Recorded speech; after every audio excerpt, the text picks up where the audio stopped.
दोस्तों नमस्कार। कैसे हैं आप लोग? उम्मीद करता हूँ आप लोग अच्छे होंगे। देखिए, कहते हैं जब तक आज मैं बात करूँगा ना कि क्या होती है एक बैचलर लाइफ। जब हम बैचलर लाइफ में होते हैं, घर वालों की पैसा होती है, सिंपल सी बात है। मम्मी पापा पैसा देते हैं और हम बाहर में रह के स्टडी करते हैं। सिंपल सा फंडा है। लेकिन बात ये होती है कि मम्मी पापा जब तक पैसा देते हैं तब तक हमें पैसे की वैल्यू पता नहीं होती है कि पैसा क्या चीज़ होता है। आता है, हम इंजॉय भी करते हैं और पढ़ाई नाम मात्रा के करते हैं। सिर्फ नाम होता है कि हाँ बीटेक कर रहे हैं, फार्मेसी कर रहे हैं, बीटेक कंप्यूटर साइंस से कर रहे हैं, अनदर बीसीए एमकॉम एमबीए कर रहे हैं। बट उतना हम ध्यान से काम नहीं करते हैं और पढ़ाई नहीं करते हैं।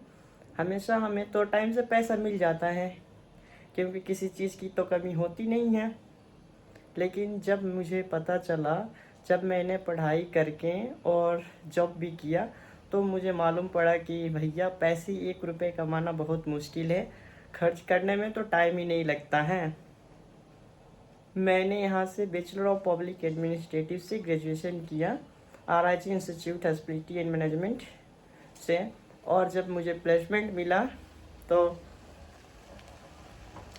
ड्यूटी जब मैं गया, ज्वाइन किया ड्यूटी, ऐसा लगता है यार 15,000 कमा रहा हूँ, 20,000 कमा रहा हूँ, 8 घंटे टाइम दे रहा हूँ।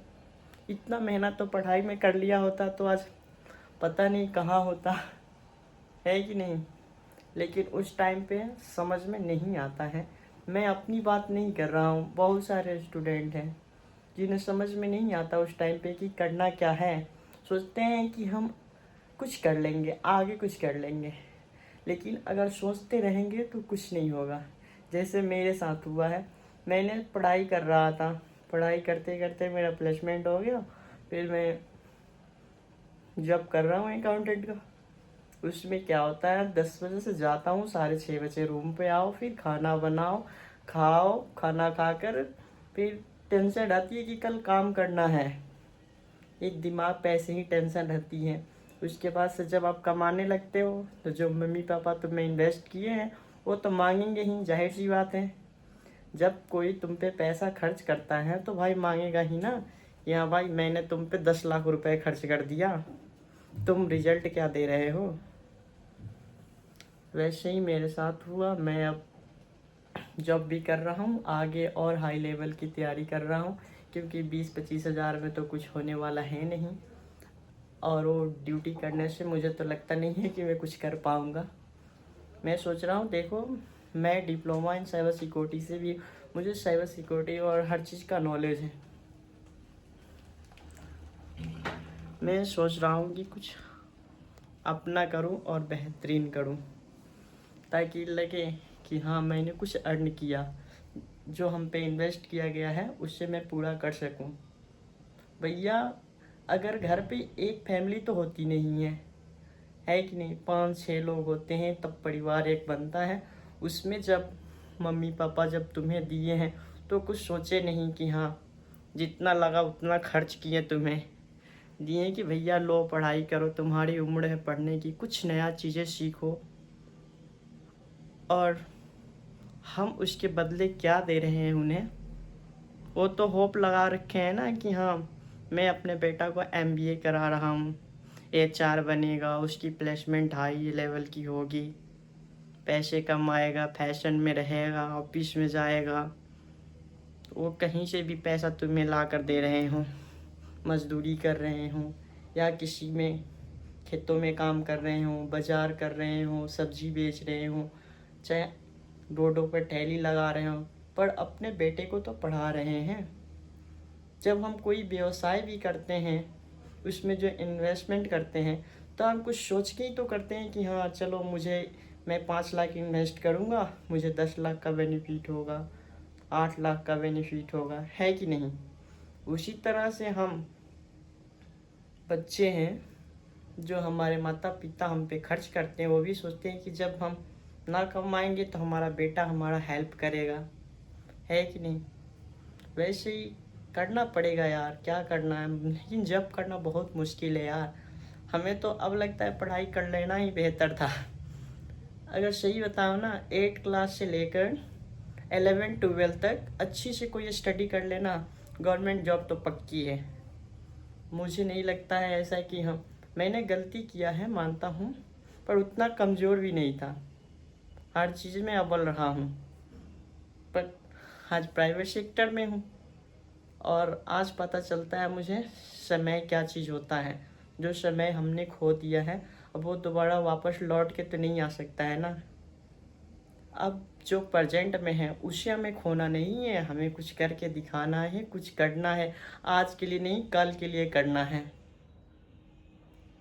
और ऐसी ज़िंदगी कटनी नहीं चाहिए कि हाँ खाओ पियो, Ram Ram tata bye bye, ऐसे नहीं, कुछ करके जाओ, लोग याद रखें।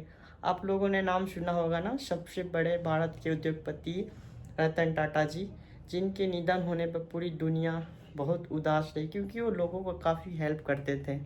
बहुत ही हेल्पफुल आदमी थे, जो लोगों के लिए, जानवरों से उनकी काफ़ी ज़्यादा लगाव थी। वो अनमैरिड थे, लेकिन उन्होंने देश के लिए इतनी सारी उद्योग धंधे, आज भी आप टाटा की पाइप सुनते होगे ना, नंबर 1 पे आती है।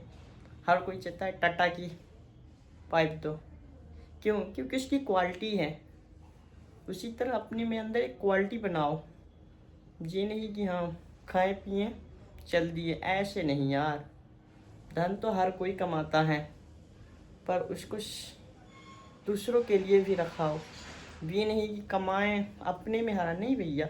जैसे जो है अपने से जो कमज़ोर है उन्हें हेल्प करो यार, हेल्पफुल बनो, हर किसी की सहायता करो। ये जीवन जो है ना, ये इसलिए नहीं मिला है कि सेल्फिश बनो, दूसरों के लिए भी काम में आओ भाई। जो तुमसे कमज़ोर है उनकी हेल्प करो, और तुम किसी से उम्मीद मत रखो, खुद के ऊपर उतनी विश्वास रखो कि हम कर सकें। ज़्यादातर लोग क्या करते हैं, आज गांव में ऐसे ही तो है, 2 भाई हैं सगे, उनमें पट्टी नहीं है। जब उनकी कार हो जाए, छोटे वालों को लोग कहते तेरा भाई कार ले लिया, तू क्यों नहीं लिया। तो ऐसी होती है, हर किसी की अपनी अपनी सोच होती है, पर ऐसे नहीं बनना है यार। आजकल एजुकेशन का ज़माना है, हम लोग शिक्षित हो रहे हैं, हमारे पास ज्ञान है, हम क्यों अनपढ़ों जैसी बात करें।